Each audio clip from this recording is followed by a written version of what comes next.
بسم اللہ الرحمن الرحیم۔ ہماری آج کی گفتگو کا عنوان ہے تربیت میں تعلق کی اہمیت، سیرت النبی صلی اللہ علیہ وسلم کی روشنی میں، اور ہمارا کلچر اس حوالے سے کہاں کھڑا ہے، اس پر ہم کچھ غور کریں گے۔ تربیت جو ہے وہ ایک بڑا خوبصورت عمل ہے جو نہ صرف یہ کہ بڑوں اور چھوٹوں کے درمیان قائم ہے انسانوں میں، بلکہ خود اللہ رب العزت کی ذات اور اللہ پر ایمان لانے والوں کے درمیان بھی یہ تعلق جو ہے وہ قائم ہے۔ حتیٰ کہ اللہ کے نبی جناب محمد صلی اللہ علیہ وسلم بھی اللہ تعالیٰ سے اپنی تربیت کرواتے ہیں، اور پھر صحابہ آپ سے اپنی تربیت کرواتے ہیں، اور یوں یہ تربیت کا عمل جو ہے وہ کھڑا ہوتا ہے۔ تو تربیت جو ہے وہ کسی کو، اس کے اندر جو بنیادی طور پر ہدف ہے وہ ہے کہ اچھی صفات کو پیدا کرنا اور بری صفات کو ختم کرنا۔ تربیت کرنے والے کا ہدف یہ ہوتا ہے کہ جن کی تربیت کر رہا ہے انہیں غلطیوں سے جو ہے دور کرے اور اچھائیوں کی طرف ان کو لے کر کے جائے۔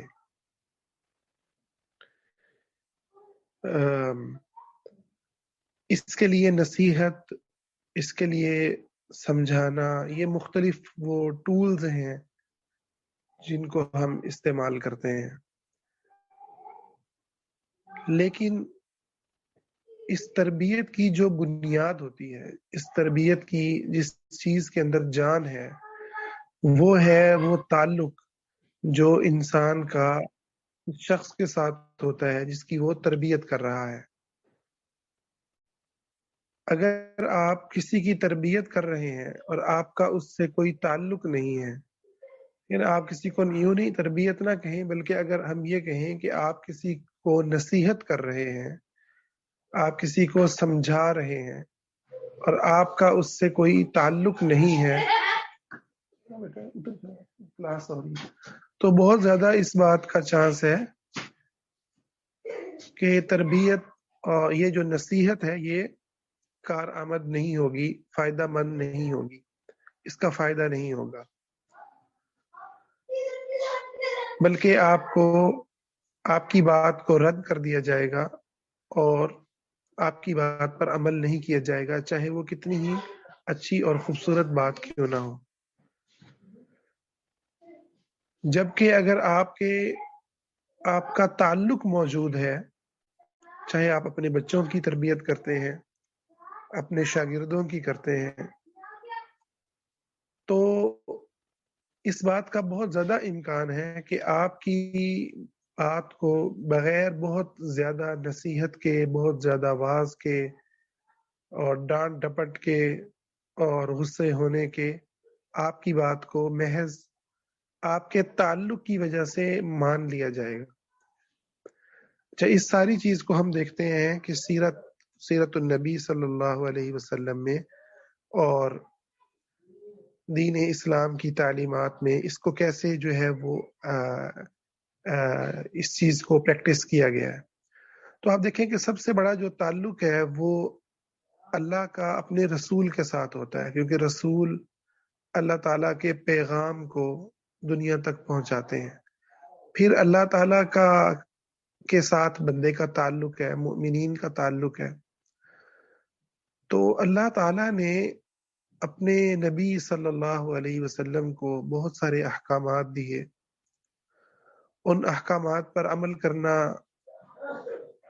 مشکل عمل ہے، آپ کے لیے بھی اس کے اندر بہت ساری پریشانیاں تھیں، دکھ تکلیفیں، بلکہ جتنا نبی علیہ الصلاۃ والسلام نے اللہ کے دین کی خاطر تکلیفیں اٹھائیں کسی اور نے نہیں اٹھائیں۔ اللہ کے احکامات پر عمل کرتے ہوئے اس قدر آپ کو اذیتیں دی گئیں اور آپ نے ان کو برداشت کیا، کسی اور نے اتنا غم، اتنی تکلیفیں، اتنی اذیتیں نہیں سہیں۔ تو آپ دیکھیں کہ کیا صرف ایسا ہوتا تھا کہ اللہ حکم کرتا اور بس یہ کر لو، اور نبی علیہ الصلوۃ والسلام وہ کر لیتے؟ یعنی عملاً تو پریکٹیکلی تو ایسا ہی ہو رہا تھا، اللہ حکم کرتا تھا اور نبی عمل کرتے تھے، لیکن کیا اس کے پیچھے جو تعلق کا جو اللہ کا اپنے نبی سے جو تعلق کا کو مضبوط کرنا، تعلق کو قائم کرنا، اس تعلق کا احساس دلانا، آپ دیکھیں وہ کس قدر زیادہ مضبوط تھا۔ قرآن مجید کی چند آیات ہم غور کرتے ہیں۔ اللہ تعالیٰ جو ہے وہ کہتا ہے وَاصْبِرْ، آپ صبر کیجئے جو یہ کہہ رہے ہیں، اور آگے کیا فرماتا ہے فَإِنَّكَ بِأَعْيُنِنَا، آپ ہماری نگاہوں کے سامنے ہیں، آپ ہماری نگاہوں میں ہیں، آپ ہم سے اوجھل نہیں ہیں۔ یہ تو نبی علیہ السلام کو بھی پتا تھا کہ اللہ تعالیٰ ہر ایک کو دیکھ رہا ہے، ہر ایک کو پتا ہے، مگر اللہ نے کیوں کہا اپنے نبی کو کہ آپ ہماری نگاہوں میں ہیں؟ اپنے تعلق کا احساس دلایا، اپنی محبت کا احساس دلایا کہ ہم آپ کے ساتھ ہیں، ہم آپ کو دیکھ رہے ہیں، جو جو لمحات آپ کے اوپر آ رہے ہیں ہم ایک ایک کو جانتے ہیں۔ بلکہ اتنا ہی نہیں، بلکہ جو آپ کے دل میں جو تنگی آتی ہے، جو آپ کو دکھ محسوس ہوتا ہے ان نافرمانوں کے رویوں کی وجہ سے، اس کو بھی ہمیں اس کا بھی علم ہے، اس کو بھی محسوس کرتے ہیں۔ وَلَقَدْ نَعْلَمُ أَنَّكَ يَضِيقُ صَدْرُكَ، ہم جانتے ہیں جو آپ کا سینہ تنگ ہوتا ہے، جو کن باتوں پر بما یقولون، جو یہ کہتے ہیں، ہم اس کو ان آپ کی تمام کیفیات کو جانتے ہیں۔ بلکہ اس سے بڑھ کر اللہ تعالیٰ نے، یعنی جب نبی علیہ الصلوۃ والسلام اللہ کے دین کی دعوت دے رہے ہیں، عمل کر رہے ہیں، اللہ اس وقت بھی آپ کو یہ احساس دلا رہا ہے کہ آپ عمل تو کر رہے ہیں، احکامات کو تو مان رہے ہیں، مگر احکامات کو ماننے میں اس قدر جو ہے وہ اس قدر اپنے اوپر سختی نہ کریں کہ آپ کی جان کو جو ہے تکلیف پہنچے۔ اللہ تعالیٰ اپنے نبی کے جو احساسات ہیں، اس کا کس قدر خیال رکھتا ہے، اس آیت میں ذرا آپ غور کریں کہ فرمایا کہ کیا آپ اپنے آپ کو اس غم میں ہلاک کر لیں گے کہ یہ لوگ اسلام نہیں لاتے؟ مجھے عربی الفاظ ابھی یاد نہیں آ رہے۔ اپنے آپ کو کیا آپ اس غم کے اندر آپ اپنے آپ کو فوت کر لیں گے، ہلاک کر لیں گے کہ یہ لوگ ایمان نہیں لے کر کے آتے؟ تو آپ کے ذمے پہنچانا ہے، آپ کا ذمہ منوانا نہیں ہے۔ تو اپنے نبی علیہ الصلوۃ والسلام کو اللہ نے یعنی ہر لمحے، مشکل وقت کے اندر، مشکل لمحات کے اندر احساس دلایا کہ آپ جو ہیں وہ ہمارے ساتھ، آپ کا جو ہمارے ساتھ تعلق ہے وہ کس قدر مضبوط اور کس قدر عظیم ہے۔ اسی طرح سے موسیٰ علیہ السلام کو اللہ تعالیٰ نے جب بھیجا، ہارون علیہ السلام اور موسیٰ کو، تو ان کو بھی یہ کہا ہے کہ اذهبا، تم دونوں جاؤ فرعون کے پاس، وقت کا بادشاہ ہے اور بدبخت ترین انسان ہے، ظالم ہے، اور موسیٰ کہہ رہے ہیں اللہ مجھے ڈر لگتا ہے قتل نہ کر دیں۔ تو اللہ تعالیٰ کیا ان کو کہہ رہا ہے فَإِنِّي مَعَكُمَا أَسْمَعُ وَأَرَىٰ، میں تم دونوں کے ساتھ ہوں، سن بھی رہا ہوں اور دیکھ بھی رہا ہوں۔ یہ بات تو ان کو بھی پتا تھی، ہر مسلمان کو پتا ہے اللہ سنتا بھی ہے، دیکھتا بھی ہے، مگر یہ اللہ نے یہ جو معیت کا احساس دلایا، اور صرف رسول کو نہیں بلکہ دیکھیں مؤمنین کو کس قدر اللہ تعالیٰ نے احساس دلایا ہے۔ کہیں پر کہا کہ تم اللہ کا لشکر ہو، اولئک حزب اللہ الا ان حزب اللہ هم الغالبون، یہ فرمایا هم المفلحون، اللہ کا لشکر غالب رہے گا، اللہ کا لشکر فتح یاب رہے گا۔ ابو بکر رضی اللہ عنہ اس غار کے اندر ہیں جہاں کافر اوپر پہنچے ہیں، تو کیا کہتے ہیں, یا رسول اللہ ہمیں دیکھ لیں تو ہم پکڑے جائیں. تو وہ اس وقت میں اللہ سے تعلق کو یاد دلا رہے ہیں. لا تحزن ان اللہ معنا, غم نہ کرو اللہ ہمارے ساتھ ہے. اور اللہ تعالیٰ نے جنگ بدر میں, احد میں, یعنی آپ ایک ایک لمحے کو دیکھیں, حتیٰ کہ مسلمان سے غلطیاں بھی ہوئی ہیں, احد میں غلطیاں ہوئی اور کس قدر تکلیفیں پہنچی, اللہ وہاں پر بھی اس موقع پر بھی یاد دلا رہا ہے کہ میں تمہارے ساتھ ہوں, میں تمہارے ساتھ ہوں. پھر تمہیں اللہ تعالیٰ نے نیند سے جو ہے تمہاری مدد کی, اونگ نے تمہیں آ لیا, اور تمہاری جو غم تھا اور جو دل سے میں جو خوف تھا وہ نکل گیا. تو یہ تعلق بڑی ہی بنیادی اہمیت رکھتا ہے تربیت کے اندر. یہ کسی نے مجھے آیت بھیجی ہے, فَلَعَلَّكَ بَاخِعٌ نَفْسَكَ عَلَىٰ آثَارِهِمْ إِن لَّمْ يُؤْمِنُوا بِهَٰذَا الْحَدِيثِ أَسَفًا. یہ آیت ہے سورہ کہف کی. اس غم میں آپ اپنے آپ کو ہلاک کر لیں گے کہ یہ لوگ ایمان نہیں لاتے. تو یہ جو تعلق ہے یہ بڑی ہی بنیادی ضرورت ہے تربیہ کے اندر, اور نبی کریم صلی اللہ علیہ وسلم کا یہ تعلق آپ کی سیرت میں ہمیں قدم قدم پر نظر آتا ہے. آپ بچوں سے لے کر بڑوں تک دیکھ لیں, عورتوں سے لے کر آپ جو ہے وہ بزرگوں تک دیکھ لیں, جس کو بھی آپ دیکھیں گے نبی علیہ السلام کا اس کے ساتھ تعلق تھا. بچوں کے پاس آتے ہیں, ایک بچہ چڑیا کے ساتھ کھیلا کرتا تھا, وہ چڑیا اس کی مر گئی, تو آپ اس کو آگے کہہ رہے ہیں کہ اس کی کنیت سے اس کو پکارتے ہیں, غالباً ابو عمیر اس کی کنیت تھی, کہ تمہاری چڑیا کا کیا بنا, اس کو تسلی دیتے ہیں.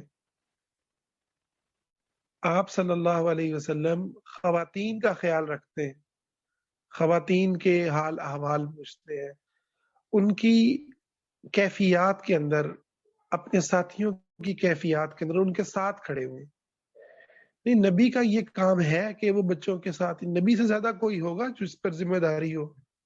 آج کل تو آپ دیکھیں جو زیادہ عالم بن جائے, اور عموماً علماء کی جو تربیت کرنے والے ہیں, آپ ذرا اندازہ لگائیں, ان کی اولادیں ہی خراب نکلتی ہیں نا, مشہور ہے ہمارے ہاں, اور یہ بالکل صحیح حقیقت ہے.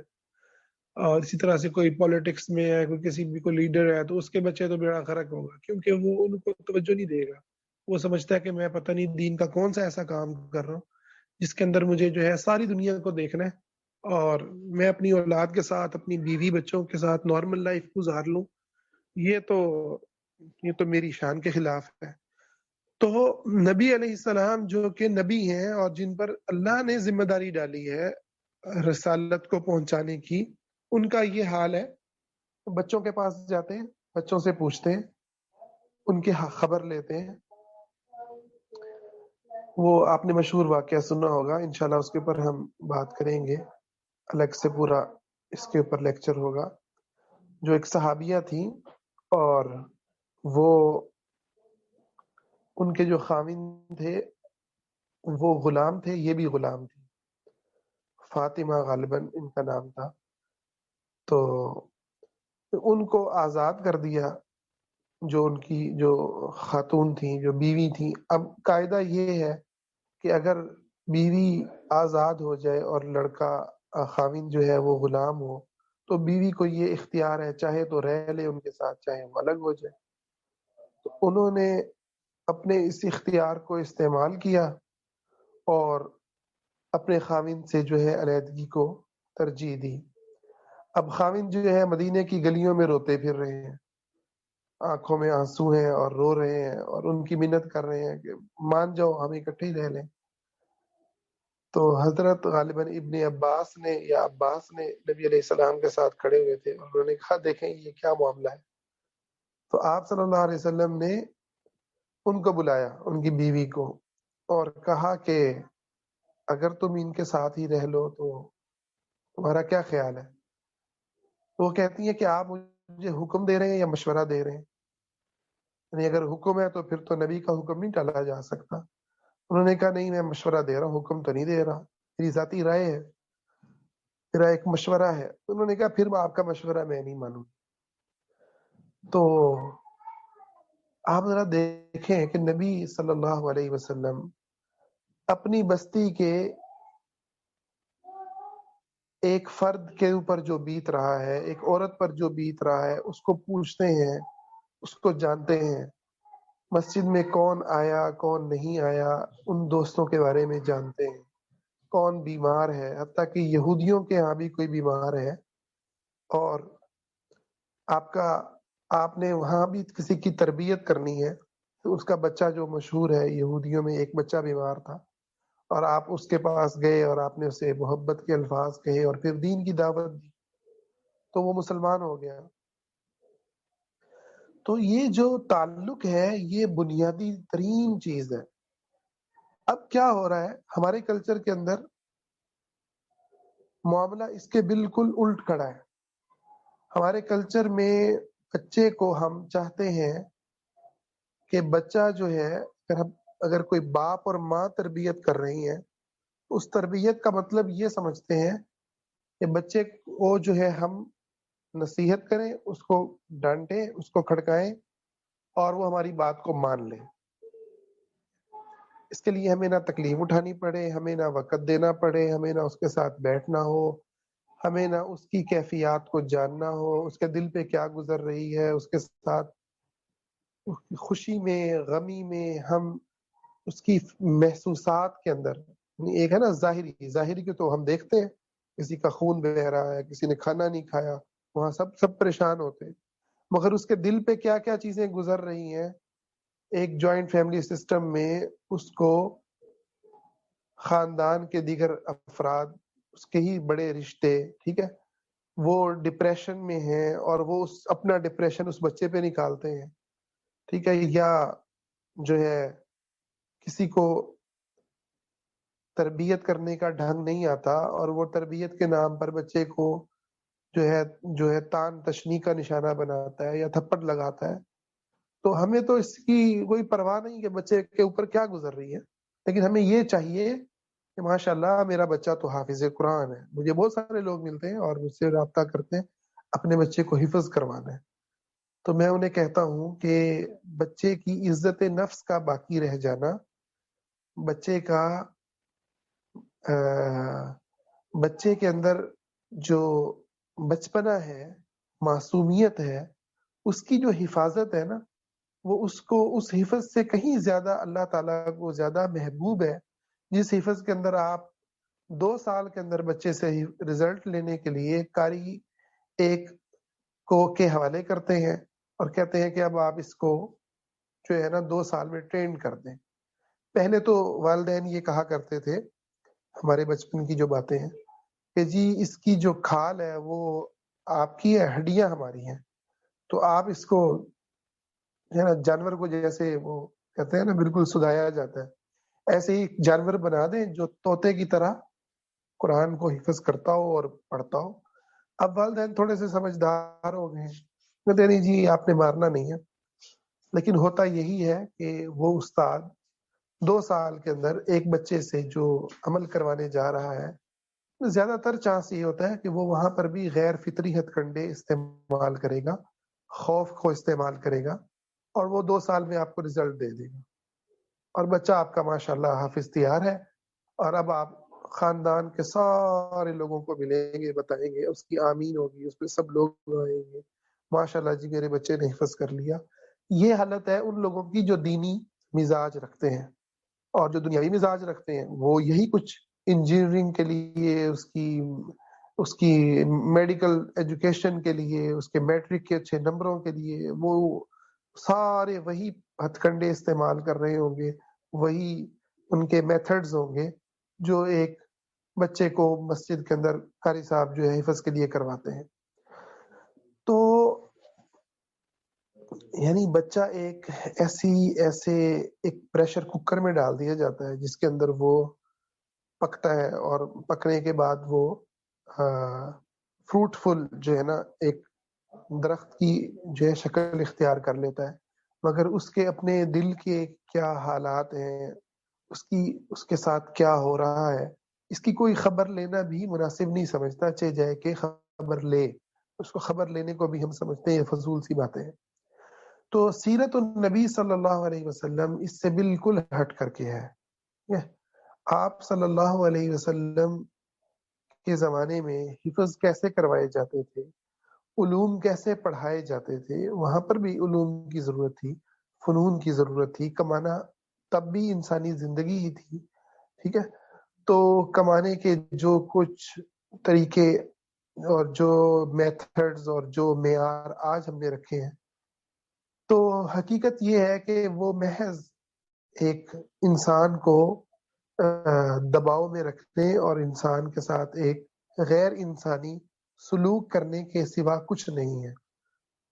ہم کامیابی بھی اسی کو کہتے ہیں کہ کوئی بچہ جو ہے وہ یا جس کی ہم تربیت کر رہے ہیں وہ 100% آپ کو رزلٹ دے۔ آپ کہیں بیٹا یہاں پہ بیٹھ جاؤ، وہ وہاں بیٹھ جائے۔ آپ کہیں یہاں پر آپ نے رونا نہیں ہے تو بچہ رونا بند کر دے، آپ نے اب کھیلنا نہیں ہے تو کھیلنا بند کر دے۔ یعنی بچہ نہیں، ایک ایسی روبوٹ مشین ہے بیسیکلی، جو ہم چاہتے ہیں اس کے ذریعے ہم نہ صرف یہ کہ ہم اپنا سکون دیکھ رہے ہوتے ہیں، بچے کی کنڈیشن یا اس کی ضرورت وہ نہیں ہم دیکھ رہے ہوتے، اپنا سکون دیکھ رہے ہوتے ہیں۔ جوائنٹ فیملی سسٹم کے ممبران کا ہم سکون دیکھ رہے ہوتے ہیں۔ اچھا یہ گھر کے بڑے ہیں، یہ یہاں سے بے سکون ہوتے ہیں، بجائے اس کے کہ ہم اس کا کوئی اور حل تلاش کریں، ہم اس بچے کو جو ہے تختہ مشق بناتے ہیں اور اس کو تربیت کا نام دیتے ہیں کہ یہ تربیت ہے۔ حالانکہ یہ تربیت تو بالکل اس تربیت میں اور اس تربیت میں کیا فرق ہے جو ایک جو ہے وحشی جانور کو سدھانے کے لیے کوئی شخص استعمال کرتا ہے۔ وہ بچپن میں مجھے یاد ہے بکری لے کر کے آتے تھے نا، بکری اور وہ بندر، اور ڈگڈگی بجانی تو بندر نے جو ہے بکری نے سر زمین پہ رکھ دینا، آپ کو سلام کرنا، کھڑے ہو کے ناچنا شروع کر دینا۔ تو اس کے اندر اور اس انسان کے اندر کیا فرق ہے؟ تو دین اسلام میں سیرت النبی صلی اللہ علیہ وسلم میں جو تعلق ہے وہ بنیاد ہے۔ نصیحت اور ڈانٹ ڈپٹ اور جتنے بھی یہ ٹولز ہیں، ٹھیک ہے، ان کے اندر نصیحت کو تو یقیناً استعمال کیا گیا، مگر آپ دیکھیں کہ اس کے اندر بھی تنقیدی انداز، ٹھیک ہے نا، اور غصے کا اظہار، یہ چیزیں آپ کو نہیں نظر آئیں گی۔ انس بن مالک رضی اللہ تعالیٰ عنہ کہتے ہیں کہ میں نے نبی کریم صلی اللہ علیہ وسلم کی 10 سال میں نے خدمت کی، اور کبھی آپ نے مجھے کسی کام پر یہ نہیں کہا یہ کیوں کیا اور یہ کیوں نہیں کیا، کبھی نہیں مجھے ڈانٹا، ٹھیک ہے۔ تو کیا آپ کے کام وہ نہیں کرتے تھے؟ کرتے تھے، ٹھیک ہے۔ تو وہ جو آپ کا تعلق ہے وہ بچے کے دل میں، یا آپ جس کی تربیت کر رہے ہیں اس کے ساتھ آپ کا جو وہ تعلق ہے وہ یہ کام کرواتا ہے، وہ آپ کا نظام چلواتا ہے، اور پھر آپ کو بھی صبر کرنا پڑتا ہے۔ بچہ ہے تو غلطی کرے گا، بھولے گا، یا پھر آپ کو صبر کرنا ہوگا۔ تو صحابہ کرام رضوان اللہ اجمعین، ان کا اپنے شاگردوں سے جو تعلق تھا، اپنی اگلی نسل سے جو تعلق تھا، وہ بھی بالکل اسی قسم کا تعلق تھا۔ ہم سیرت کے واقعات پڑھیں، چاہے نبی علیہ السلام کے سیرت کے واقعات پڑھیں، چاہے حضرات صحابہ کے یا بعد میں آنے والوں کے، ان سب کے اندر وہ تعلق بنیادی اہمیت کا حامل ہوتا ہے، اور وہ تعلق کو مسلسل وہ لوگ مضبوط کرتے ہیں۔ آج کے اس جدید دور کے اندر، ٹھیک ہے، اس دور میں جو مشینی دور ہے، جو بنیادی طور پر خواہشات کا زمانہ ہے، جس کے اندر ہر شخص اپنی خواہش کے مکمل ہونے کے اندر لگا ہوا ہے، اور اس کے اہداف جو ہیں وہ اپنی خواہشات کے لیے زیادہ سے زیادہ سرمایہ بنانے اور سرمایہ جمع کرنے کی ہیں۔ تو اس کے اندر وہ تعلق کی اہمیت اور یہ تعلق کی جو مضبوطی ہے، یہ مسلسل کمزوری کا شکار ہو رہی ہے، اور اہمیت اس کی ختم ہوتی چلی جا رہی ہے، اور ہم اسے ایک بوجھ سمجھتے ہیں، ہم اس کو ایک بوجھ سمجھتے ہیں کہ یہ کیا کہ اپنے وقت کو بجائے اس کے کہ سرمایہ بنانے میں لگایا جائے۔ عقل مندی کس چیز کو سمجھا جاتا ہے؟ کہ سرمایہ بنانے میں وقت لگ رہا ہو، اس کو والدین بھی سمجھیں گے، وہ ایجوکیشن آپ حاصل کرنے میں لگے ہوں جس سے کل کو سرمایہ بننا ہے، اور اس کو سمجھداری سمجھتے ہیں۔ رہا انسانی جذبات، انسانی احساسات، انسان کا وہ تعلق جو اللہ سے قائم ہونا ہے، جو قرآن سے قائم ہونا ہے، ٹھیک ہے، جو مسجد سے قائم ہونا ہے، جو اسے محبت لینی ہے اپنے والدین سے، اور جو محبت آگے اپنی نسلوں کو دینی ہے، وہ والدین سے لے گا تو ہی دے گا نا آگے۔ اس کے بہن بھائیوں سے اس کا کیا ریلیشن ہے، بہن بھائیوں سے آپس میں کیسی محبت ہے، اور اس کے جو رشتے ہیں، چچا ہیں، پھپھو ہیں، دادی دادا، خالہ ماموں، یہ خوبصورت جو رشتے اللہ نے ہمیں بنا کر کے دیے ہیں، ان سے ان کا کیا اس کا تعلق ہو، ان کے ساتھ کیسے وقت گزرے، تو یہ سارا جو معاملہ ہے یہ مسلسل انحطاط کا شکار ہے، تنزلی کا شکار ہے۔ اس کے مقابلے میں جو ہے وہ پڑھائی اور پڑھنا اور اس کے بعد کمانا اور یہ چیزیں جو ہیں ان کو عروج مل رہا ہے۔ اب ہو یہ رہا ہے کہ والدین چونکہ مسلمان ہیں، وہ چاہتے ہیں بچے مسلمان رہیں، تو اب بجائے اس کے کہ وہ اصل چیز کے اوپر غور کریں کہ اپنے بچوں کو وقت نہیں دیتے، بچوں کے ساتھ تعلق نہیں ہے، بچوں کے ساتھ اٹھنا بیٹھنا نہیں ہے، بچوں کے ساتھ محبت اور ان کے ساتھ وقت گزارنا نہیں ہے، بجائے اس کے کہ وہ اس کے اوپر غور دیں، وہ کن چیزوں پر پھر زور دینا شروع کرتے ہیں کہ اس کو ڈانٹا جائے، اس کو مارا جائے، اس کو جو ہے وہ کبھی کسی کے حوالے کر دو، کبھی قاری کے حوالے کر دو، کبھی کسی ٹیوشن سینٹر کے حوالے کر دو، ٹھیک ہے نا، کبھی کسی اور چیز کے حوالے کر دو، اور جان چھڑانے کے لیے اور کچھ نہیں تو اس کو موبائل کے حوالے کر دو۔ تو یہ جو کچھ ہو رہا ہے یہ بہت افسوسناک ہے اور بہت دردناک ہے، بہت دردناک ہے، جس کی تہ میں سوائے درد کے، سوائے ویرانی کے، سوائے وحشت کے اور کچھ نہیں ہے، اور جس کے نتیجے میں سوائے درد، وحشت اور ویرانی کے نکلنے والا بھی کچھ نہیں ہے۔ یعنی آپ ایسی شخصیات کو اپنی زندگی میں ملے ہوں گے، ایسے استاد، ایسے لوگ بڑے پرسکون ہوتے ہیں، جو بڑے پرسکون ہوتے ہیں، آپ ان کے ساتھ بیٹھیں تو بڑا دل کرتا ہے، حالانکہ وہ بہت ولی اللہ قسم کے لوگ نہیں ہوتے، بہت صدقات خیرات اور بہت زیادہ نیکیاں کرنے والے لوگ نہیں ہوتے، مگر ان کے اندر ایک عجیب کشش ہوتی ہے۔ یہ وہ لوگ تھے یا یہ وہ لوگ ہوتے ہیں جنہوں نے پالا، جن کی تربیت کی، تو انہوں نے انہیں محبت دی، ان کے ساتھ وقت گزارا، ان کے اندر بڑے بڑے خلا نہیں چھوڑ دیے، ٹھیک ہے؟ اور آپ اکثر آج کی نئی نسل کے اندر ایسے لوگوں کو نہیں پائیں گے، ٹھیک ہے نا؟ جس کو بھی پائیں گے وہ اپنی پریشانیوں کا رونا رو رہا ہوگا، وہ کسی کمانے کی اسکیم کے اوپر ڈسکس کر رہا ہوگا، اور اس کے دماغ میں کوئی نہ کوئی گیم چل رہی ہوگی کہ میں اچھا اب امیزون آ گیا ہے، امیزون کے اوپر جناب میں اس کو سکھا دوں، جو ہے ابھی یہ جو سکے شروع ہوئے ہیں، کیا نام ہے، بٹ کوائن کے نام سے، مجھے اس کا نام بھی صحیح لینا نہیں آتا، تو یہ جی اس کے اندر جو ہے نا انویسٹ کر لیں، 4 دوست بیٹھیں گے تو بجائے اس کے کہ کبھی جو ہے اپنے ان بچپن کے دوستوں میں جا کر کے بیٹھیں، اپنے رشتہ داروں میں بیٹھیں، تو کبھی بچپن کی باتیں، بچپن کی یادیں جو ہے ان کا تذکرہ ہو، ان کھیلوں کا تذکرہ ہو جن کے اندر آپ نے وقت گزارا، ان محبتوں کا تذکرہ ہو جو آپ کو آپ کے بڑوں نے دی، ٹھیک ہے؟ آپ اس کی جگہ جو ہے وہ کیا پائیں گے؟ ایک بس دوڑ ہے، ایک جو ہے پیسے کی دوڑ، ہوس کی دوڑ، اور رونے ہیں، مسائل ہیں، ہر کوئی اس کی پریشانی۔ تو سکون کے غارت ہونے کی وجہ یہ ہے کہ تربیت میں تعلق نہیں رہا، ہمارا بھی تعلق نہیں رہا، اور ہمیں بھی تعلق نہیں ملا، اور ہم بھی آگے تعلق پیدا نہیں کر رہے۔ تو اس کے بہت سارے مزید پہلو ہیں، میں چاہوں گا کہ آپ لوگ اس ڈسکشن کے اندر شامل ہوں، کیونکہ یہ محض ایک درس نہیں ہے، بلکہ اس کے اندر ہماری کوشش ہے کہ آپ لوگ اپنی کوئی کسی چیز کا اضافہ کرنا چاہیں تو یہ بڑا ایک ضروری چیز ہے۔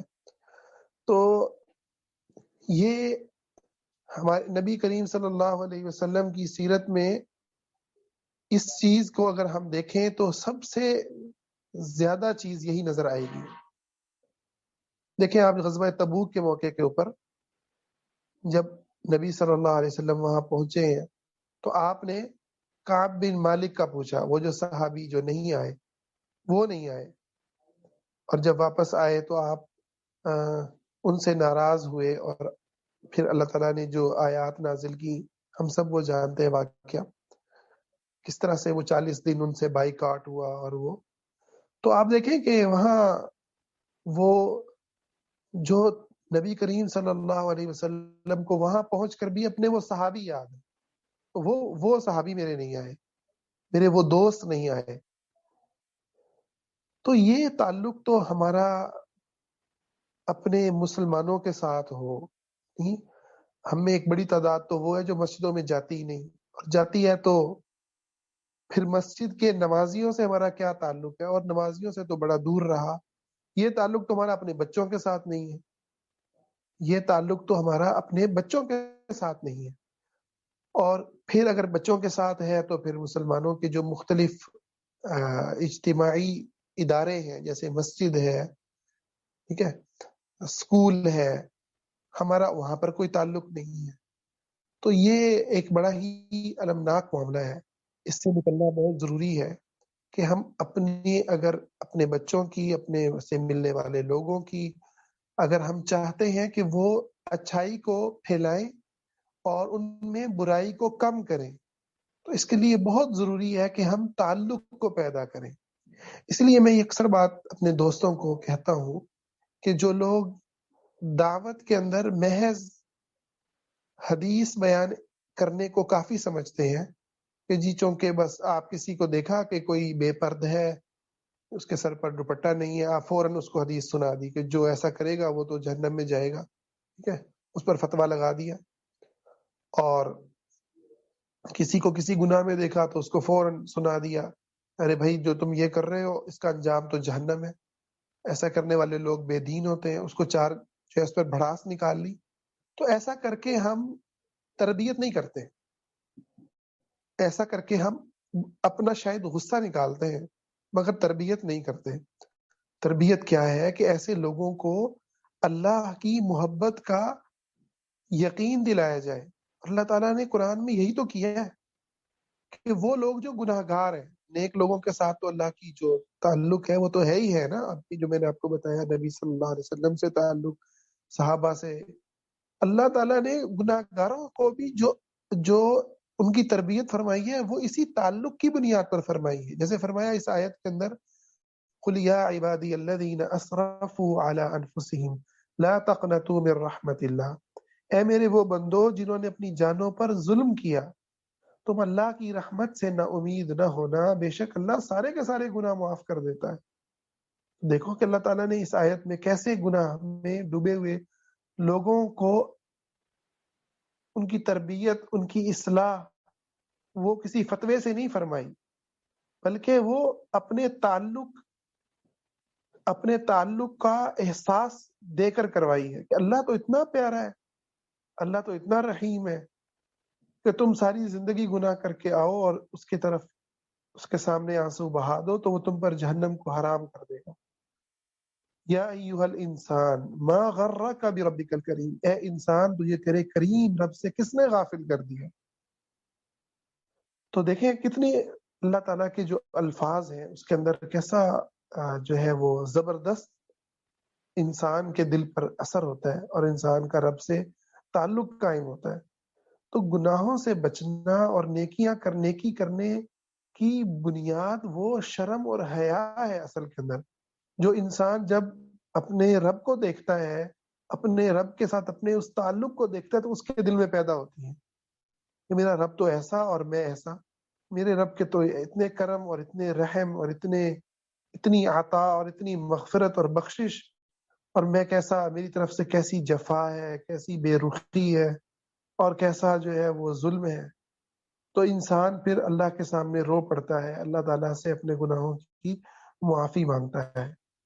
تو دعوت میں جو سختی ہے یا جو فتویٰ ہے یا یہ جو چیزیں ہیں، یہ سمجھیں کہ یہ بنیادی دعوت کا اسلوب نہیں ہے.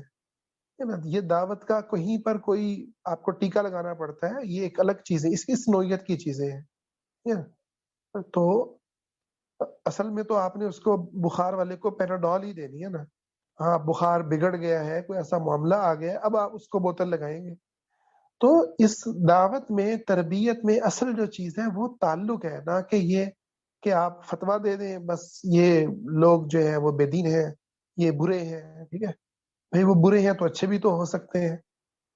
تو آپ کو ان کو بحث برا کہہ کے نفرت کرنا اور ان سے دوری اختیار کرنا اور ان کو اپنے سے دور کرنا، یہ اللہ نے آپ کو اس کی اجازت نہیں دی. ایک حدیث سنا کے میں بات کو ختم کرتا ہوں. نبی کریم صلی اللہ علیہ وسلم کے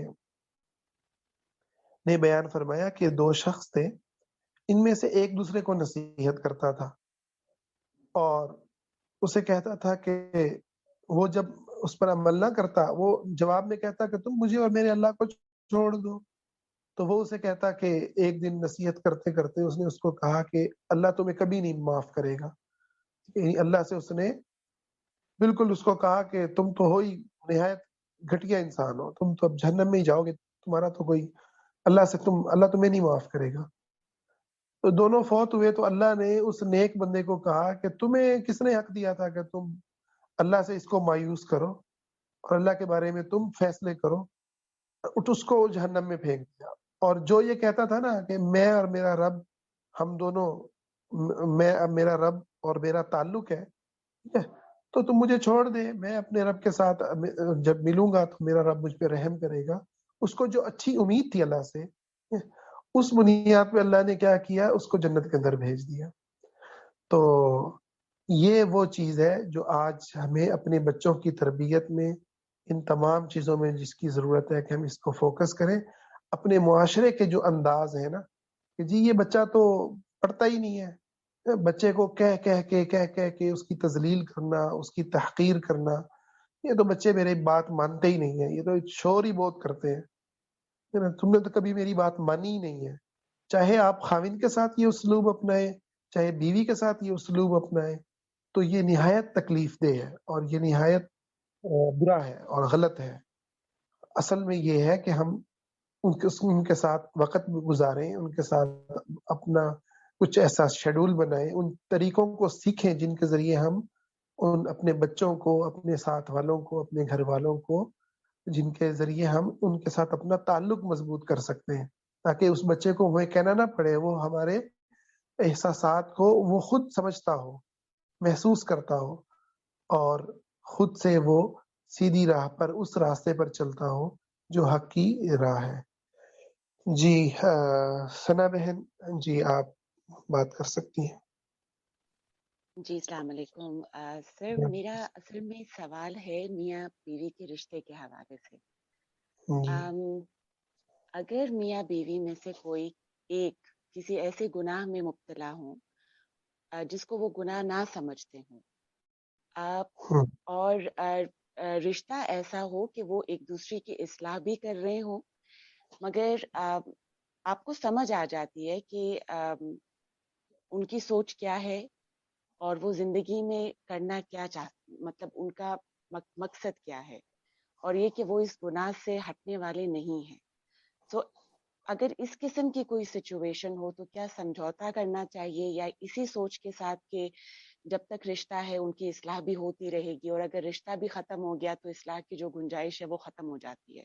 اکثر معاشرے میں جو بڑے لوگ ہوتے ہیں ان کا مشورہ بھی یہی ہوتا ہے کہ تعلق ختم نہیں ہونا چاہیے، اور اس کی ایک بہت بڑی وجہ جو وہ دیتے ہیں وہ یہی ہے کہ جب تک رشتہ ہے آپ کے جو ساتھی ہیں ان کی بھی اصلاح ہوتی ہے. ہاں اس جی، بہت سلسلے میں اچھا. آپ کیا کہیں گے؟ جی آپ کا بہت اچھا سوال ہے. اصل میں ہمیں دیکھنا یہ ہے کہ تعلق کے اندر ہماری، جو کہتے ہیں نا انگلش میں، بلکہ میں اردو میں کہوں گا انگلش کو چھوڑ کے، جو سب سے زیادہ جو اہمیت ہے وہ کس ذات کی ہے. ٹھیک ہے، اگر تو میاں بیوی اور دنیا کے ہر رشتے کے نزدیک اصل اہمیت اللہ رب العزت کی ہے اور انسان سمجھتا ہے کہ میرا تعلق جیسا خدا سے ہونا چاہیے ویسا کسی اور سے نہیں ہو سکتا، ٹھیک ہے، تو اس صورت کے اندر پھر آپ جو قدم اٹھائیں گے وہ درست ہوگا. اور اس کے اندر جو دین کی تعلیم ہے وہ یہ ہے کہ بعض ایسے گناہ ہیں جو ناقابل برداشت ہیں، جو انسان کو جس کو اللہ تعالیٰ کسی صورت کے اندر معاف نہیں کرے گا. جیسے فرمایا اللہ تعالیٰ کبھی شرک کو معاف نہیں کرے گا. ان اللہ لا یغفر ان یشرک بہ، اللہ شرک کو کبھی معاف نہیں کرے گا. اسی طرح سے نماز کو مستقل ترک کرنا یہ ایسا گناہ ہے جس کی کبھی معافی نہیں ہوگی. نبی کریم صلی اللہ علیہ وسلم نے فرمایا حامان، فرعون اور قارون کے ساتھ اٹھے گا ایسا شخص. اسی طرح سے کچھ ایسے گناہ ہیں جو آپ کی نسلوں کے اوپر اثر انداز ہوتے ہیں، ٹھیک ہے نا. جیسے حرام کھانا، ہے نا. اب جو جان حرام کے اوپر پلی اور حرام پر جوان ہوئی تو اللہ نے اس پر جنت کو حرام کر دیا. تو ایسے معاملات کہ جو اتنے شدید ہوں تو وہاں پر جو تعلق ہے اس میں آپ نے اللہ کے تعلق کو اہمیت دینی ہے، اور اس تعلق کو جو آپ دونوں کے درمیان ہے اس تعلق کو آپ نے اللہ کے ساتھ کنیکٹ کرنا ہے. میاں اپنی بیوی کو یہ بات سمجھائے، بلکہ میں اپنی بیوی سے بھی یہ بات کرتا ہوتا ہوں، اور میری بیوی بھی مجھے الحمدللہ یہی بات کہتی ہے کہ ہم دونوں کا جو تعلق ہے وہ اللہ رب العزت کے تعلق سے زیادہ نہیں ہونا چاہیے. اس کا کیا مطلب ہے کہ اگر میں دیکھتا ہوں کہ میں کسی گناہ کے اندر مبتلا ہوں اور میری بیوی جو ہے وہ بجائے اس کے کہ وہ مجھے اور میری خوشی دیکھے، اس کو چاہیے کہ وہ اللہ کی رضا کو دیکھے، ٹھیک ہے، اور اللہ تعالیٰ نے اس کو جو اس موقع پر نصیحت کی ہے وہ اس کو دیکھے. اسی طرح سے آدمی کو بھی دیکھنا چاہیے کہ وہ اگر اپنی بیوی کی وجہ سے کسی گناہ میں مبتلا ہو رہا ہے، ٹھیک ہے، تو وہ اس صورت میں گناہ میں مبتلا نہ ہو، بلکہ وہ اللہ کو دیکھے. چاہے بیوی قربان کرنی پڑے، اولاد قربان کرنی پڑے، اللہ سب سے زیادہ اہم ہے. ٹھیک ہے. تو اس کے اندر تو ایک تو یہ ہے کہ وہ ہمیں اس کو اس جن بھی خاتون کے ساتھ یہ معاملہ ہے وہ یہ دیکھیں وہ گناہ کس لیول کا ہے. اگر تو وہ گناہ اس کی ذاتی نوعیت کا ہے اور وہ بچوں پر اثر انداز ہونے والا نہیں ہے، جیسے حرام کھانا، ٹھیک ہے، اور اس کی ذاتی زندگی میں کوئی ایسا گناہ ہے تو وہ اس کو نصیحت کرتی رہے، سمجھاتی رہے، اللہ سے دعا کرتی رہے. ٹھیک ہے. اور اگر وہ ایسا ہے جو شرک کے نوعیت کا ہے، کفر کی نوعیت کا ہے، یا حرام اور کھانے اور اس طرح کی نوعیت کا ہے کہ جو انسان کی زندگی کو تباہ کر دیتے ہیں، آخرت کو تباہ کر دیتے ہیں، تو اس صورت میں اس کو چاہیے کہ وہ پھر سٹینڈ لے اور انتہائی حد تک بھی اگر جانا پڑے تو وہ جائے. تربیت کا جو مطلب ہے، جو ابھی ہم بات کر رہے ہیں، تربیت کا مطلب جو ہے وہ یعنی تربیت میں جو میں نے کہا تعلق بنانا، تو تعلق بنانے کا جو مقصد ہے وہ یہ ہے کہ آپ اللہ کی اطاعت میں آئیں. ٹھیک ہے. تعلق بنانے کا یہ مقصد نہیں ہے کہ محض تعلق ہی جڑا رہے. ٹھیک ہے نا. یہ بات کو اچھے سے سمجھ لیں. تعلق بنانے کا مقصد محض ان رشتوں کو کا قائم رہنا نہیں ہوتا، بلکہ آپ نے اس سے کچھ حاصل کرنا ہے نا. تعلق کی ہم اس لیے بات کر رہے ہیں، مثلا اگر میاں بیوی کے درمیان تعلق نہیں ہے، ٹھیک ہے، شادی ہوئی ان دونوں کے درمیان جو ہے وہ تعلق نہیں ہے، اگرچہ کہ ایسا ہوتا نہیں ہے. عموماً یہ مسائل بچوں کے ساتھ پیش آتے ہیں کہ آپ دونوں میاں بیوی کام کر رہے ہیں اور بچے جو ہے وہ مائیاں پال رہی ہیں یا ان کو اور لوگ پال رہے ہیں، تو وہاں تعلق نہیں بنتا، ورنہ میاں بیوی میں تو تعلق ہوتا ہے.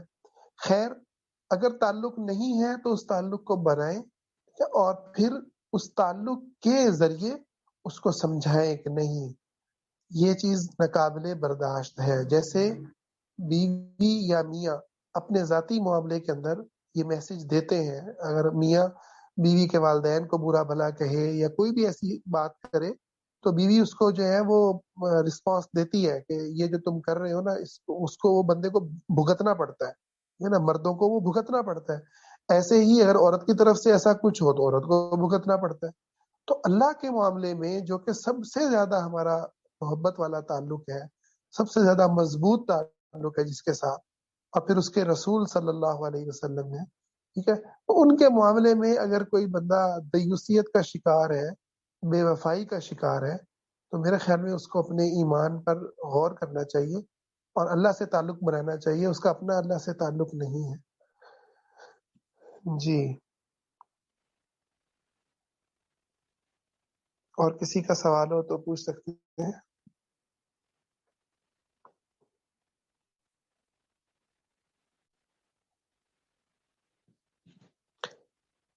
جی احسان صاحب.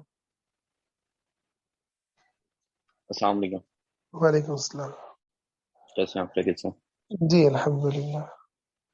اچھا، سوال میرا یہ ہے کہ جیسے آپ نے ابھی تربیت کے حوالے سے بات کی، اکثر یہ ہوتا ہے کہ کہ چھوٹی عمر کا کوئی اگر کسی بڑی عمر کو کوئی نصیحت کرے یا بولے یا کوئی صحیح بات بتائے، چاہے وہ مذہب کے حوالے سے ہو یا ویسے ہی کوئی ہو، تو وہ عموماً لوگ، ہم خود بھی نہیں مانتے. مطلب میں خود بھی اگر کوئی چھوٹا مجھے کوئی بتا تو وہ ایک ہوتا ہے کہ اچھا یار یہ چھوٹا ہے کہ اس کو زیادہ پتا ہے مجھ سے. تو یہ جو یہ ہوں والی ایک انسان کے اندر یہ چیز ہوتی ہے کہ وہ اپنی چھوٹی عمر کے لوگوں کو جو ہے نا وہ ایکسیپٹ نہیں کرتا. تو اس کو خود ہوں. بھی کیسے کریں اور دوسروں کو بھی کیسے بتائیں کہ بھائی صحیح بات تو ہے، وہ تو آپ کسی سے بھی لے لو، چاہے چھوٹا ہے چاہے ہوں. بڑا ہے. صحیح. بہت اچھی بات کی. اصل مسئلہ اس کے پیچھے یہ ہے کہ ہمارا جو کلچر ہے اس میں نا مذہب سے ہم نے وہ لیا نہیں ہے، اور اس پر ہمارے پوری سیریز میں بیسیکلی ہمارا جو ٹارگٹ ہے وہ یہی ہے. تو ہم نے اپنے کلچر کو جو ہے وہ ہندوؤں سے ہمارے پاس ایز اٹ از آیا ہے، اور اس کے اندر ہندوؤں میں جو بڑے چھوٹے کا فرق ہے وہ اسلامی تصور سے بالکل مختلف ہے. اسلامی تصور سے بالکل مختلف ہے. یہ جاہلیت کا تصور ہے کہ انسان یہ کہے کہ جی یہ چھوٹا ہے تو اس کی بات جو ہے وہ جو ہے وہ میں تسلیم کرنا مشکل ہو رہی ہے. جو مشکل ہوتی ہے نا ہمیں بنیادی طور پر یہ ہمارے کلچرل جو اثرات ہیں ہمارے اوپر، جو جس طرح ہماری تربیت ہوئی یہ اس کی وجہ سے ہے. تو ایک تو ہمیں اس اپنی کمزوری کا ڈیٹیکٹ ہونا اور پتہ ہونا کہ میرے اندر یہ جو ہے نا مسئلہ ہے، کہ یہ سب سے بڑا خود سے ایک حل ہوتا ہے کہ آپ کو یہ پتا ہو کہ ہمارے کلچر کے اندر چھوٹوں کی کوئی اوقات نہیں ہوتی. ٹھیک ہے، چھوٹے کو مار دینا، بڑے کی طرف سے تھپڑ لگا دینا، اس کی بے عزتی کر دینا، کہ اس کو چپ کرا دینا، اس کی بات ہوتے ہوئے، بلکہ اگر چھوٹا بات کر رہا ہو نا اور بڑا سن رہا ہو تو ہمیں عجیب سا محسوس ہوتا ہے کہ یار کیا بدتمیز بچے ہیں اس کے، یہ بچے بات کر رہے ہیں اور ابا جی بیٹھ کے اس کی باتیں سن رہے ہیں. ٹھیک ہے، تو ہمیں بڑا عجیب سا فیل ہوتا ہے، اور یہ ہمیں نارمل لگتا ہے کہ بچہ بات کر رہا ہو تو آپ بات کاٹ دیں یا آپ اس کو اگنور کر دیں یا اس کی بات کاٹ کے اپنی بات شروع کر دیں. یہ ہمارے یہاں نارمل رویہ سمجھا جاتا ہے، حالانکہ یہ اب نارمل رویہ ہے. ٹھیک ہے، دین کے تصور میں، دین کی نظر کے اندر. تو ایک تو یہ ہمیں محسوس ہونا کہ یہ ہمارے اندر غلطی ہے، یہ خود مسئلے کا ایک حل ہے. ہمیں پتا ہو کہ ہمارے کلچر کے اندر یہ ایک بہت بڑی بیماری ہے.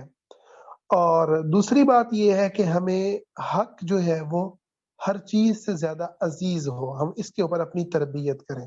ٹھیک ہے، تو ہمیں یہ پتا ہو کہ حق جو ہے وہ سب سے زیادہ ہمیں پیارا ہے، اور اللہ کی بات، اس کے دین کی بات اور حق کی بات. اور اس کی دیکھیں کتنی پیاری تربیت کی ہے، اور یہ بڑا مشکل کام ہے. مجھے اس چیز کی، اس کے اوپر ہم انشاءاللہ ایک ڈیٹیل وہ سیشن لیں گے. سورۃ النساء میں اللہ تعالیٰ نے یہ بات کی ہے کہ تم جو ہے وہ حق کی گواہی دو، کونوا قوامین بالقسط، اور چاہے وہ گواہی تمہارے والدین کے خلاف کیوں نہ ہو، تمہارے رشتہ دار کے خلاف کیوں نہ ہو. اور آگے فرمایا چاہے اور تمہیں کسی امیر کی امارت اور کسی غریب کی غربت تمہیں حق سے نہ موڑ دے. اب آپ ان باتوں پر ذرا آپ غور کریں کہ بچے کی گواہی جو ہے وہ والدین کے خلاف بھی اگر جائے تو وہ چلی جائے، کوئی مسئلہ نہیں ہے. اس کو ہم پریکٹیکل مثال سے لے لیں کہ آپ کے خاندان میں لڑائی ہوئی، ٹھیک ہے، اماں کی یا ابا کی، چچا سے یا پھپھو سے یا خالہ سے یا کہیں پر بھی کسی بھی رشتہ دار سے یا ہمسایوں سے ہی ہوگی، اور آپ اس ہمسائے کے سامنے کہہ دیتے ہیں کہ ابا جی آپ تو یہاں غلط ہیں. ٹھیک ہے، یا اپنے رشتہ داروں کے اندر آپ بیٹھ کے کہہ دیتے ہیں کہ ابا جی کا یہ موقف نا میں درست نہیں سمجھتا. یہ ہمت شاید ہم پیٹھ پیچھے تو کر لیں، مگر اس کلچر کے اندر وہ منہ پہ کرنے کا مطلب یہ ہوگا کہ آپ ایک نہایت بدتمیز اور بے ادب انسان ہیں. حالانکہ اللہ کی نظر میں آپ ایک مجاہد انسان ہیں، آپ نے حق بات کہی اور آپ نے انصاف کی بات کہی ہے. ہاں آپ کا انداز اچھا ہونا چاہیے، بے ادب انداز نہیں ہونا چاہیے، مگر بات اگر آپ سچ کی کر رہے ہیں تو آپ بالکل حق پر ہیں. اور اس کی میں چھوٹی سی مثال بھی یہ بھی دیا کرتا ہوں کہ وہ جو خواتین جن کی نبی علیہ السلام کے زمانے میں والدین نے بغیر ان کی مرضی کے خلاف شادی کر دی، انہوں نے جا کر حضور علیہ الصلوۃ والسلام کو اپنے باپوں کی شکایت کی اور حضور نے ان کے رشتے توڑوا دیے. تو کسی باپ سے ہمیں نہیں ملتا کسی حدیث میں کہ اس نے گھر جا کے نا اپنی بیٹی کو پکڑ کے ڈنڈے سے جو ہے نا اس کی طبیعت صاف کی ہو، یا اتنا ہی کہا ہو کہ یار تم نے تو میرا ناک کٹوا دیا. کیونکہ وہاں پر باپ اور وہاں پر بیٹی وہ سب کے سب سمجھتے تھے کہ حق اللہ اور اس کا رسول، انصاف جو ہے وہ ہماری ذات سے کہیں بڑی چیز ہے، ہماری ذات سے کہیں بڑی چیز ہے. تو ہمیں اس پہ تربیت کرنی چاہیے اپنی، کہ ہمیں جو ہے وہ حق اور انصاف کی جو بات ہے وہ لگے کہ یہ ہمارے بڑے پن یا ہمارے بڑوں کی عزت اور ناموس اور ان کی انا اس سے کہیں پر بڑی چیز ہے. جب انشاءاللہ ہم اس کی پریکٹس کریں گے اور اس کو اپنے کلچر کے اس غلطی کو سمجھیں گے، مسئلہ یہ انشاءاللہ بہتر ہو جائے گا. جی احسن صاحب آپ کیا کہہ رہے ہیں؟ اچھا ان کا ہو گیا. حماد بھائی آپ آ جی. جی السلام علیکم وعلیکم. سر. جیسا کہ آج ہم نے بات کی تعلق اور تربیت کی، یعنی اگر کسی کے ساتھ اچھا تعلق ہوگا تو ہم اس کی تربیت اچھے طریقے سے کر سکتے ہیں. تو آج کے اس کیپٹلسٹک دور میں ہم دیکھتے ہیں کہ تعلق کی جو بنیاد ہے وہ پیسہ ہے، یعنی خود غرضی ہے.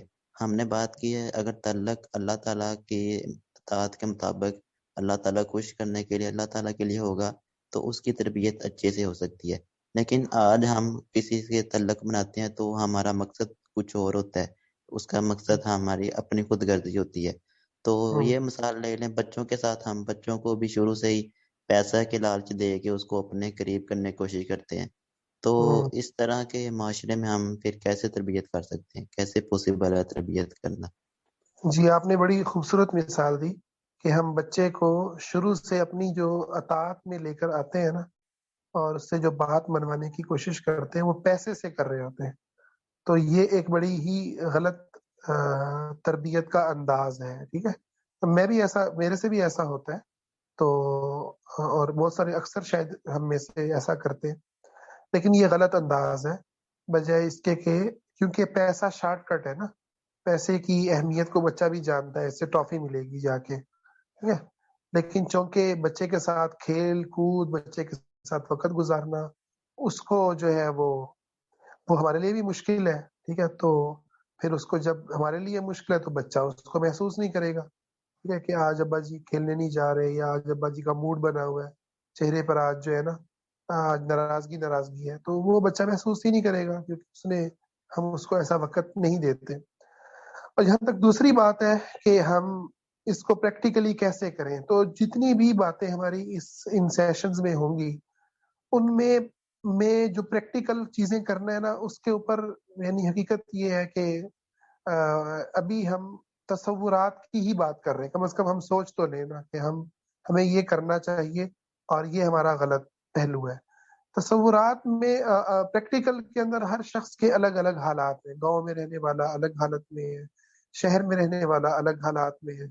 لیکن ایک چیز تو طے ہے کہ آپ کو بہرحال اس دوڑ میں جو ہے نا آپ کو یہ طے کرنا ہوگا کہ آپ نے اس دوڑ میں حصہ لینا ہے، اور گھروں کو اپنے فرنیچروں سے بھرنا ہے، اور برانڈز کے کپڑے پہنانے ہیں، اور ہر صورت جو ہے نا جو باہر کسی برانڈ کے ہوٹل میں جا کے آپ کھانے کھلانے ہیں، ان کی تصویریں فیس بک پہ جو ہے اپلوڈ کر کے لوگوں کو بتانا ہے. یا یہ کہ آپ نے اللہ کی اطاعت میں اور ایک پرسکون زندگی گزارنی ہے. یہ اگر فیصلے ہم لوگ کر لیتے ہیں تو انشاءاللہ پھر اللہ سے دعا بھی کرتے ہیں تو اللہ تعالیٰ اسی دور میں، اسی زمانے میں ہمارے لیے ویسے ہی رستے بنائے گا جیسے اس نے ہمارے پیارے نبی صلی اللہ علیہ وسلم کے لیے اس دور کے اندر جو جاہلیت کا دور تھا، جب اسلام اجنبی تھا، وہ رستے بنائے. اللہ ضرور رستے بنائے گا انشاءاللہ. جی گلزیب بھائی.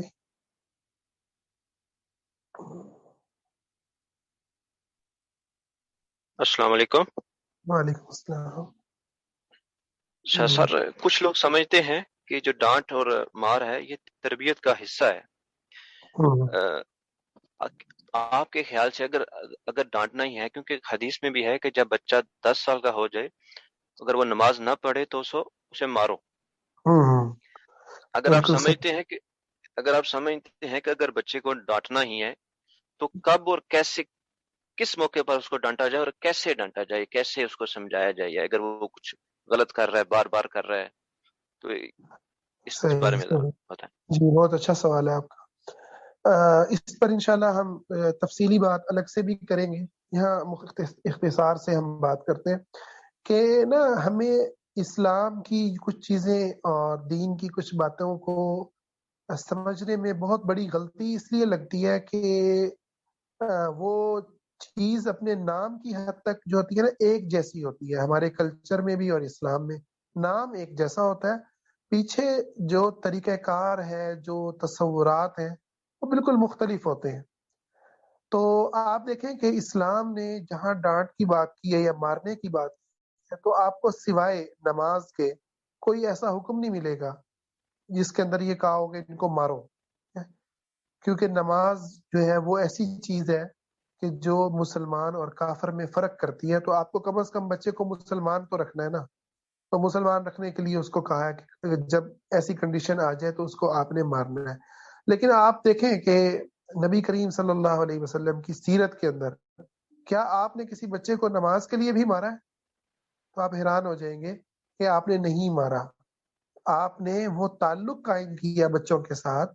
ہم اصل میں بنیادی چیز کو مس کر جاتے ہیں. اور میں نے جیسے کہا نا کہ جو ٹریٹمنٹس ہیں جو مختلف اور رکھے ہوئے ہیں، ٹھیک ہے نا، ٹیکا لگانا ہے، آپ نے بوتل لگانی ہے، اس کو آپریشن ہونا ہے، وہ اس کو ہم بنیادی بنا لیتے ہیں. اب مسئلہ یہ ہے کہ ڈانٹ کوئی بنیادی عمل نہیں ہے. اور یہاں پر بچے کو جو ڈانٹ پڑ رہی ہے وہ تو بات بات پہ پڑ رہی ہے. آج ٹیوشن نہیں گیا تو ڈانٹ ہے. آج جو ہے لیٹ اٹھا ہے تو ڈانٹ ہے. ٹھیک ہے، آج جو ہے نا ہوم ورک نہیں کیا تو اس کو ڈانٹ پڑ رہی ہے یا مار پڑ رہی ہے. ہمسایوں کے گھر جو ہے وہ کھیلنے چلا گیا بغیر پوچھے، اس کو مار پڑ رہی ہے. لیٹ آیا کھیل کے تو مار پڑ. مطلب کس بات پہ مار نہیں پڑتی ہے ہمارے کلچر میں. خاص کر کے آپ جو ہمارے مڈل کلاس طبقہ ہے اور اس سے بھی نیچے آپ چلے جائیں دیہاتوں میں، تو وہاں تو یعنی بچہ ہوتا ہی ایک گیند ہے جس کو باپ اور ماں جو ہے وہ مار رہے ہوتے ہیں. حتیٰ کہ اس کو سلانے کے لیے مارنا پڑتا ہے، اسے کھلانے کے لیے. مطلب مارنا ہر چیز میں شامل ہے.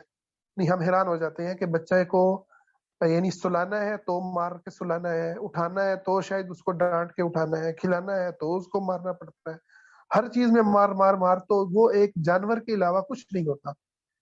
جبکہ دین اسلام نے جو ایک عزت کرنے والا دین ہے، بچوں کا ادب کرنے والا دین ہے، اس نے جو مار کا تصور دیا ہے وہ بہت ہی زیادہ مجبوری کی حالت کے اندر دیا ہے، جب آپ کے پاس اور کوئی آپشن نہ رہے، کیونکہ وہ اس کی بھلائی کے لیے ہے. ٹھیک ہے.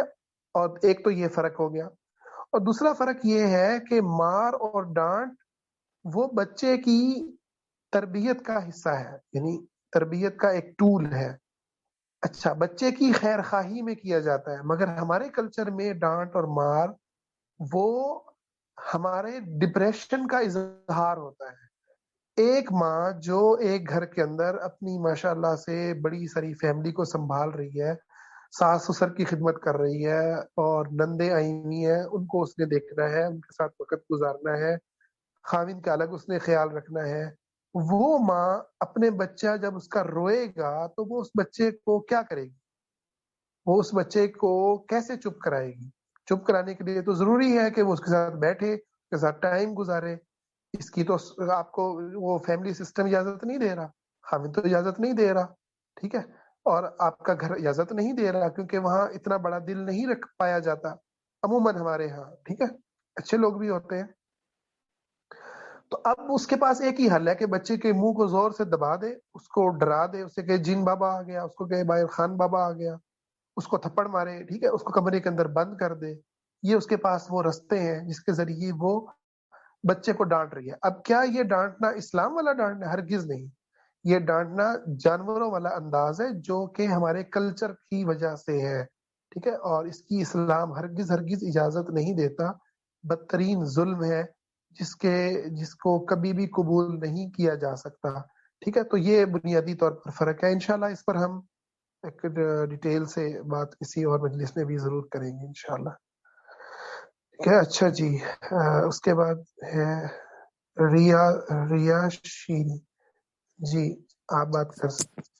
السلام علیکم. وعلیکم السلام. سر میرا سوال تربیت کے حوالے سے کہ ماں باپ کا کتنا زیادہ رول ہوتا ہے تربیت میں، کیونکہ اگر ہم رسول پاک صلی اللہ علیہ وسلم کی زندگی کو دیکھیں تو ان کے والد ان کی پیدائش سے پہلے انتقال کر گئے تھے، اور ان کی والدہ صرف 6 سال کی عمر میں، اور 6 سال کی عمر میں بھی 2 سال میں اپنے فاسٹر مدر کے ساتھ گزارے. اس کے علاوہ ہم دوسرے اگر دیکھیں تو نوح علیہ السلام کے بیٹے خود ان کے نافرمان تھے، اور ابراہیم علیہ السلام ایک بت تراش کے بیٹے تھے. تو کیا ہدایت کا، بے شک ہدایت کا الٹیمیٹ سورس تو اللہ کے پاس ہے، لیکن پھر ماں باپ یہاں پہ کس سینیریو پہ آ جاتے ہیں؟ ہاں بالکل. دیکھیں تربیت کے یا بچوں کے درست یا غلط ہونے کے 2 بنیادی طور پر پہلو ہیں.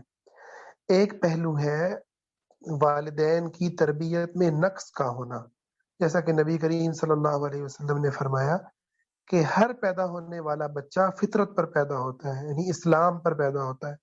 پھر یہ ہے کہ اس کے والدین اسے یا یہودی بنا دیتے ہیں یا نصرانی بنا دیتے ہیں. اس کا مطلب کیا ہے کہ والدین کی تربیت سے بچہ اسلام سے ہٹ جاتا ہے، فطرت سے ہٹ جاتا ہے، اور جو والدین ہیں وہ اس کی گمراہی کا سبب بنتے ہیں. ٹھیک ہے، یہ ایک پہلو ہے. دوسرا پہلو ہے اس کی اپنی جو اللہ تعالیٰ نے اس کے اندر جو حق اور خیر کا جو مادہ رکھا ہے، اب وہ حق کا انکار کرتا ہے اپنی خواہشات کی وجہ سے اور شر کی طرف چلا جاتا ہے، اور اس میں والدین ذمہ دار نہیں ہوتے. بالکل جیسے ابراہیم نوح علیہ السلام کا بیٹا تھا. ٹھیک ہے، اور اسی طرح سے اور بھی بعض ہمیں ملتے ہیں نیک لوگ، ٹھیک ہے، جن کے بچے جو ہیں وہ جو برائی کی طرف چلے جاتے ہیں. آج کے دور میں بھی ایسا ہوتا ہے، اس میں والدین ذمہ دار نہیں ہوتے. تو اب دیکھنا یہ ہے کہ والدین اگر اپنی ذمہ داری کو پورا کر رہے ہیں، ٹھیک، تو اس صورت کے اندر وہ ذمہ دار نہیں ہے. ٹھیک ہے، اگر انہوں نے اپنی ذمہ داری کو پورا کیا، انہوں نے اپنے بچوں کو حلال کھلایا، اپنے بچوں کو یہ اچھی تربیت کرنے کی جو ممکنہ کوشش تھی انہوں نے وہ کوشش کی، اس کو ایک جو ہے انسان کے طور پر اور اللہ کے بندے کے طور پر اس کو اللہ سے متعارف کروایا. ٹھیک ہے، قدم قدم پر اس کو احساس دلایا کہ یہ جتنی نعمتیں ہیں یہ اللہ نے ملی ہیں اور اللہ ہی کا شکر ادا کرنا ہے. اگر انہوں نے یہ کوششیں کی اور اس کے باوجود اس کی وہ گمراہ ہو گیا تو اس کا ذمہ دار وہ خود ہے. اور اگر والدین نے ہی یہ کوشش نہیں کی، باقی رہ گیا، یعنی آپ کا یہ سوال، نبی کریم صلی اللہ علیہ وسلم کے تو والد محترم فوت ہو گئے، یقیناً یعنی ایسا ہو سکتا ہے، تو پھر جس نے بھی ان کو پالا وہی تربیت کرنے والا ہے نا. آپ کے دادا نے آپ کو پالا، پھر آپ کے چچا نے آپ کو پالا، تو وہ لوگ بہت یعنی باوجود کافر ہونے کے ان کے اندر جو خیر تھی اور جو اعلیٰ صفات تھی وہ بہترین طور پر موجود تھی، ہے نا. ان کے اندر جو اچھائی تھی وہ موجود تھی. تو آپ کی جو پیدائش ہوئی، آپ کی جو پرورش ہوئی وہ بہترین صفات کے اندر ہوئی، اور اللہ نے تو آپ کی ویسے بھی حفاظت فرمائی. بچپن سے ہی حدیث میں آتا ہے کہ اللہ تعالیٰ نے کس طرح سے اپنے نبی کی صلی اللہ علیہ وسلم حفاظت فرمائی. تو اس لیے اگر کسی کے ساتھ ایسا حادثہ ہو جاتا ہے تو یقیناً پھر اسلام وہ ذمہ داری ان لوگوں پر ڈالتا ہے جو اسے پالیں گے، جو اس کا خیال رکھیں گے. ٹھیک ہے، تو وہ کوئی بھی ہو سکتا ہے، دادا دادی ہو سکتے ہیں، چچا ہو سکتے ہیں، خالہ ہو سکتی ہیں، جن کے پاس وہ رہے گا. اسی طرح سے آپ نے اس شخص کے بارے میں بھی کہا کہ جو کسی یتیم بچے کی پرورش کرتا ہے وہ قیامت میرے ساتھ ایسے ہوگا جیسے 2 انگلیاں آپس میں ہیں. تو یہ ساری باتیں ان کے اوپر ذمہ داری آ جائے گی. ہاں جی، عبدالحادی صاحب آپ سوال کریں. السلام علیکم. سر میرا سوال یہ ہے کہ مجھے ایسا لگتا ہے کہ ہم جو اپنے بچوں کے اوپر اپنے اختیارات کا ناجائز استعمال کرتے ہیں اس کی وجہ ہمارے ارد گرد کے ماحول میں جو ایک پریشر ہوتا ہے پیرنٹس کے اوپر کہ بڑی سخت باتیں کر دیتے ہیں. لوگ سوچتے نہیں ہیں کہ بچے پیدا ہو گئے ہیں تو ان کی تربیت اگر نہیں ہو سکتی تھی تو کیا ضرورت ہے. اور دوسری اہم بات یہ ہوتی ہے کہ جو آپ نے ابھی تھوڑی دیر پہلے ذکر کیا کہ ایک ہمارے معاشرے میں جو ایک انوائرمنٹ ملتا ہے لڑکی کو، مطلب اس میں تربیت کے علاوہ باقی سارے کام اس کے ذمے ہوتے ہیں. اس کے علاوہ تربیت کا ٹائم دیے بغیر اس کے اوپر جو ایک پریشر ہوتا ہے نا کہ تم کیا تربیت کر رہی ہو اور تم مطلب اور اس کے لیے ایک تو اس کو ٹائم اور انوائرمنٹ نہیں دیا جا رہا, اور اس بچے کو سمجھے بغیر آپ سارا پریشر اس لڑکی پر ڈال رہے ہیں, تو وہ اپنا ایگریشن ظاہر ہے پھر اسی بچے پہ نکالے گی. اور یہاں پہ ہم اتنے طاقتور کیسے ہو جاتے ہیں, یہاں پہ مجھے لگتا ہے کہ ماؤں کا بھی تھوڑا سا علاج ہونا ضروری ہے, کہ جب ہمارا بس اپنے سے بڑوں پر یا باقی اور رشتوں پر نہیں چلتا تو ہم اپنا سارا غصہ اور سارا جو ہے نا وہ اظہار اپنے بچے پر کر لیتے ہیں, اور اس وقت ہم کیسی ماں ہوتی ہیں کہ ہمیں اس وقت اس پہ بالکل پیار نہیں آ رہا ہوتا, ان لوگوں کا پریشر اتنا زیادہ ہوتا ہے کہ ہم اس ایک خوبصورت سی چیز کو اس کی شیپ بدل دیتے ہیں, اس کی پرسنالٹی کو خراب کر دیتے ہیں. جب کچھ سالوں کے بعد اس کا ریئیکشن آتا ہے تو اس وقت پھر ہم سوچ رہے ہوتے ہیں کہ اب ہم کیا کریں.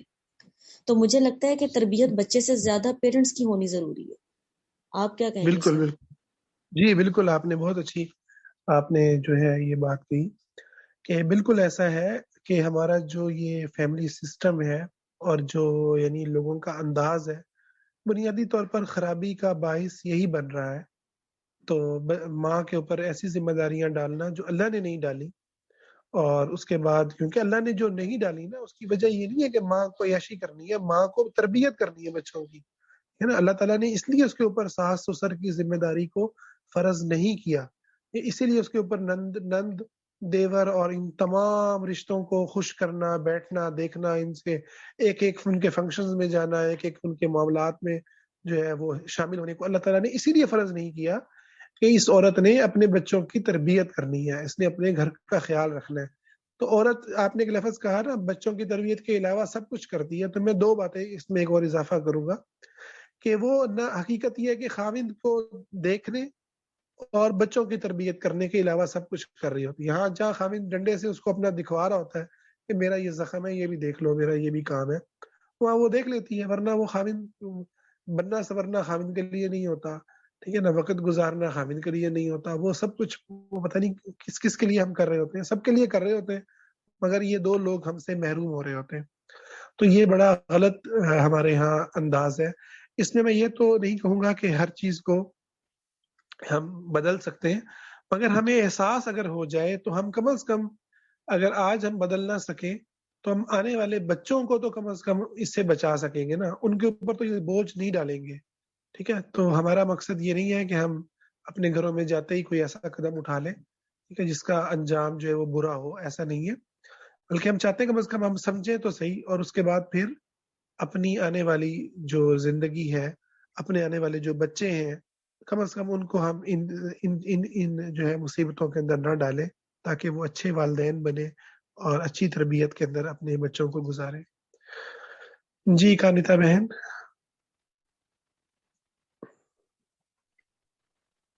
سر اگر آپ اجازت دیں تو 2-3 پوائنٹس میں ایڈ کرنا چاہتی ہوں جی بالکل, جی بالکل, خوشی ہو.